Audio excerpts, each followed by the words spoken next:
S'abonnez-vous. On est où?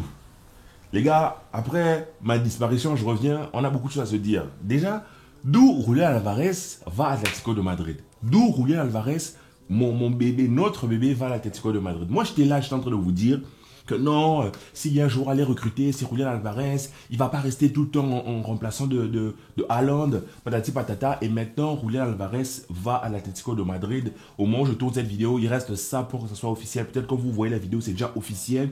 Julián Alvarez va aller à l'Atlético de Madrid. Le Barça est en train de se plier en 5000 morceaux pour aller essayer de signer Olmo et continuer de ramper au pied de Nico Williams pour que Nico Williams débarque chez nous. Parce que vous savez quoi, Nico Williams ne veut pas venir. Est-ce qu'il vient patati patata? C'est un bourbier. J'ai fait un mois, je suis allé en pèlerinage à Barcelone. Je suis allé en pèlerinage au bord de la plage. Je me suis ressourcé d'idées, les gars. Ce que je peux vous dire, c'est faites-moi confiance. On va se donner un maximum de liberté sur la chaîne. Là, on va commencer par parler de Julián Alvarez. Moi, personnellement, pour ceux qui sont sur la chaîne depuis longtemps, vous le savez, c'est mon chouchou, c'est mon bébé, c'est un joueur que j'aime énormément. C'est un joueur que je trouve tellement beau, tellement élégant. J'ai toujours dit que pour moi, c'est une sorte de lion. Pour moi, c'est en fait... Tu vois, dans l'alphabet, il y a A, B, C. Pour moi, c'est le B. C'est le B qui te permet de faire le lien entre le A et le C. Pour moi, c'est vraiment un joueur qu'il faut avoir dans son collectif. Et le Barça n'a pas été suffisamment intelligent pour aller chercher à prendre Julián. Non, ils se sont dit, on va garder Lewandowski encore 150 ans. Il faut savoir que Lewandowski, apparemment, il y a une clause qui fait que s'il joue une certaine quantité de matchs, on le reprolonge. De l'autre côté, l'Atlético de Madrid fait un mercato, mais juste magnifique, avec Julián Alvarez, avec Gallagher, avec... le Normand. Donc franchement, l'Atlético de Madrid, magnifique. Moi, je suis content parce que la Liga, on va dire, va reprendre un peu de ses couleurs. On va avoir des petits matchs très très intéressants. Tous les clubs de Liga sont en train de recruter, sauf un seul. Devinez lequel? C'est le FC Barcelone, le très très grand FC Barcelone, bien sûr. J'ai beaucoup de choses à dire, franchement, je pourrais parler pendant 1 heure, voire 2 heures sur ce sujet.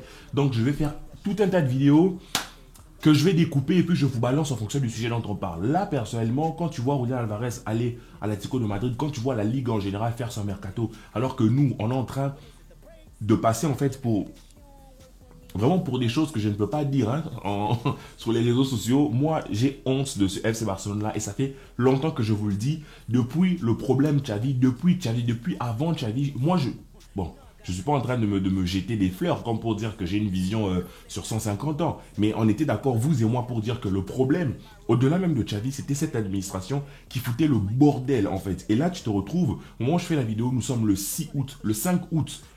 Le 5 août, il n'y a rien qui est fait. Le FC Barcelone est nulle part. Nulle part. Je ne parle même pas, en fait, des offres, je ne parle même pas des joueurs à recruter, mais je parle en fait de notre situation économique. On ne sait pas où est-ce que l'on est, où est-ce que l'on est. Il y a des deals qui étaient censés être faits il y a 3 ans, qui ne sont toujours pas faits. Il y a des deals qui étaient censés nous pousser, soi-disant 1 pour 1, toujours pas fait. Et je rappelle juste une chose, que cette direction est au pouvoir et aux commandes depuis 3 longues années. Ils sont arrivés, ils ont découvert la situation, ils sont touchés la tête. Oh là là, c'est très très grave. C'est qui arrive au FC Barcelone, on s'est dit waouh, c'est incroyable. La Porta a commencé à bombarder. Les palancas. On est là, on est toujours au point mort. L'Atlético de Madrid, ou plutôt tous les autres clubs de Liga, ils ont signé le CVC. Le soi-disant accord foireux qui faisait qu'on allait être condamné à payer je ne sais quoi pendant 300 ans. Ils l'ont tous signé, sauf nous. Devinez qui recrute. Ils recrutent tous. Je me demande, ne sont-ils pas soumis au FPF? Ne sont-ils pas soumis aux règles financières? Mon gars, tu veux me faire croire que mon club qui génère déjà un Barça malade, qui génère plus que le Real. Dites-vous, essayez de calculer combien de fois il génère plus que l'Atlético de Madrid. 3 fois, 4 fois, mais l'Atlético de Madrid arrive à enchaîner le Normand, arrive à enchaîner Sorlotte, arrive à enchaîner, à poser 80 millions sur le jeune Julián Alvarez. Et vous voulez me faire croire que le FC Barcelone est incapable de mener à bien le bateau? Moi, je pense juste qu'on est géré par une bande d'incompétents. Je suis désolé, moi j'ai totalement décroché du train à Porta. Même si d'ici la fin du mercato, il se passait un miracle. Moi, je ne sais pas vous. Je sais pas vous, comme je vous ai dit. Moi, j'ai pris le temps de réfléchir. Je suis resté très loin du Barça pendant très longtemps. J'ai disparu des réseaux. Vraiment, pour me refocus en fait et me rendre compte à quel point mais notre club, c'est une blague.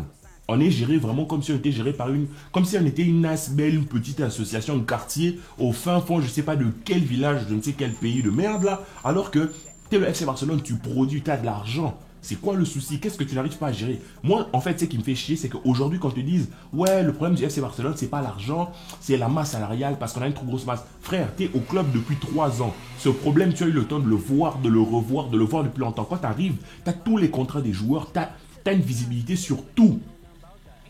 Mais tu te retrouves dans la sauce. C'est qu'il y a un problème d'administration profond, un problème de planification profond. Il y a un souci. Il y a un souci à qui la faute? On va tirer sur qui en ce moment? On va tirer sur qui? La saison n'a même pas commencé. Moi, je tire déjà sur la direction. En fait, parce que là, on peut jeter des fleurs à Flick. Hein. On en reparle dans une autre vidéo parce qu'on voit qu'il met des très belles choses en place. Un 4-2-3, on voit Bernard Casado. C'est très mignon, tu vois. Ça te donne envie de te dire, on va voir des belles choses cette saison. D'un point de vue sur le terrain, ça te met l'eau à la bouche. Parce qu'on a des jeunes, en fait, qui te font te dire que il y a des belles choses au Barça, des belles choses à la Masia. En fait, ce sont nos jeunes qu'il faut nous dire ça. Mais en vrai, parlons français. Quand tu regardes l'équipe que l'on a, quand tu regardes l'équipe sur laquelle est en train de se baser Flick, moi j'ai pitié. Hein. C'est des jeunes très talentueux qui sont l'avenir du Barça. Ok, bravo, félicitations pour ça. Mais l'image que l'on renvoie, moi je rigole, je trouve ça extrêmement drôle, extrêmement bas. Extrêmement bas, je sais pas, mais vous les gars, ceux qui sont, s'il y a des socios parmi les gens qui me suivent, je vous le dis, ne votez pas pour Laporta. Pour son prochain mandat, il faut qu'il saute. Parce que, certes, je sais pas, peut-être que vers la fin du mercato, peut-être sur les 15, les 20 derniers jours du mercato, il y aura une accumulation de signatures et puis on va nous dire que non, tout était planifié en interne en fait. Par exemple, le départ de Gérard Roméo, on n'en avait pas parlé dans les médias. Il est parti, tel, ceci. Le petit Arnaud Pau Victor qui revenait, on n'avait pas parlé dans les médias. Et puis, vous voyez, il y a des petites infos dont les médias n'ont pas parlé et qui se sont faits. Donc on pourrait se dire que peut-être qu'il y a vraiment des deals qui se font en soum-soum et puis après d'un certain moment, paf, ça va activer, ça repart et tout. Ok, d'accord, moi je veux bien. Mais les gars, pourquoi dans ce club on fait toujours tout à la dernière minute? Pourquoi on est toujours en train de jouer avec Tebas pour lui envoyer nos dossiers le 30 août à 23h59 en espérant vraiment que sa montre en fait est buggée pendant 2 secondes? Moi c'est ça qui me dérange en fait. C'est la planification, c'est la vision sur le long terme que cette administration n'arrive pas à avoir. Vraiment, je ne sais pas. Moi, ça me dépasse. Je ne sais pas vous. Dites-vous, moi, je suis installé chez moi tranquille comme un chômeur. Vous êtes installé chez vous, vous regardez la vidéo, vous swipez, on parle, ça fait chier. On swipe, non, je vais aller jouer à la play. Certains d'entre vous travaillent. Nous sommes des petites personnes. Nous ne sommes pas à l'intérieur du club.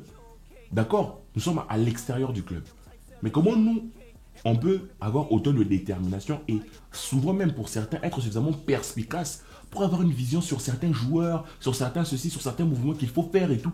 Et on veut me faire croire que des gars qui sont dans le football depuis 30 ans, depuis 40 ans, depuis 50 ans pour certains, que ces gars-là qui ont tout vu du club, qui ont vu des cracks, des générations et des générations de joueurs, parce que ces cracks-là, ces mecs-là, n'ont pas de visibilité, n'ont pas de planning.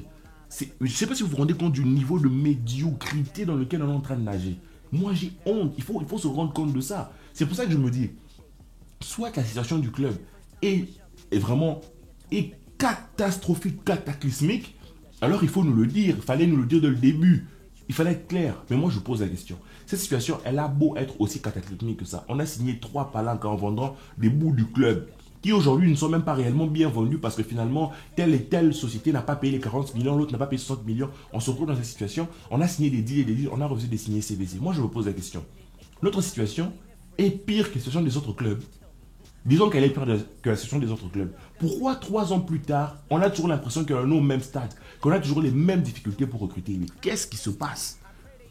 Dites-vous que même les sorties, on n'en entend plus parler. Même les joueurs qu'il faut vendre. Non, Frenkie de Jong a un très très gros salaire, il faut le vendre. Pourquoi on n'en parle plus? Pourquoi on ne le vend plus? Parce que le joueur ne veut pas partir. Au Barça, personne ne veut partir. Parce que justement, pendant des années, pendant ces 5, 6, 7 dernières années, on a installé un climat d'amour, un climat de famille, un climat, non, le FC Barcelone, nous sommes plus qu'un club, nous donnons de l'amour, nous sommes un club, nous sommes une âme. Les gars, arrêtez, on est une équipe de football professionnel. Trop de familiarité, trop de copinage dans ce club, trop de copinage. C'est pour ça qu'un joueur peut se dire, j'ai pas envie de partir. Mon gars, dans certains clubs, les joueurs se font sauter comme pas possible. En fait, je comprends pas. Je comprends pas pourquoi on arrive à ce niveau-là. Julián Álvarez va arriver à l'Atlético de Madrid. J'espère qu'il va faire des bonnes saisons. Mais peut-être que dans quelques années, on se retrouvera avec Julian Alvarez qui veut quitter l'Atlético de Madrid. On sera là en train de galérer à chercher des opérations de prêt pour essayer de le récupérer ou pas. Peut-être qu'il va briller. Hein. Peut-être qu'il va briller. Je pense même qu'il brillera. Avec une très belle attaque devant entre Sorloth et lui derrière Griezmann en 10. Franchement, il y a de quoi. Franchement, je suis fan de l'Atlético de Madrid. J'ai de quoi être hypé pour la prochaine saison. Alors que nous, notre recrue, c'est Pau Victor. C'est un gamin. Je vais faire l'autre vidéo pour vous parler de Nico, tout ça. Là, je voulais juste mettre un point clair sur l'amateurisme et la bêtise, le bêtisier de notre FC Barcelone. Je vous laisse avec cette vidéo. Peace.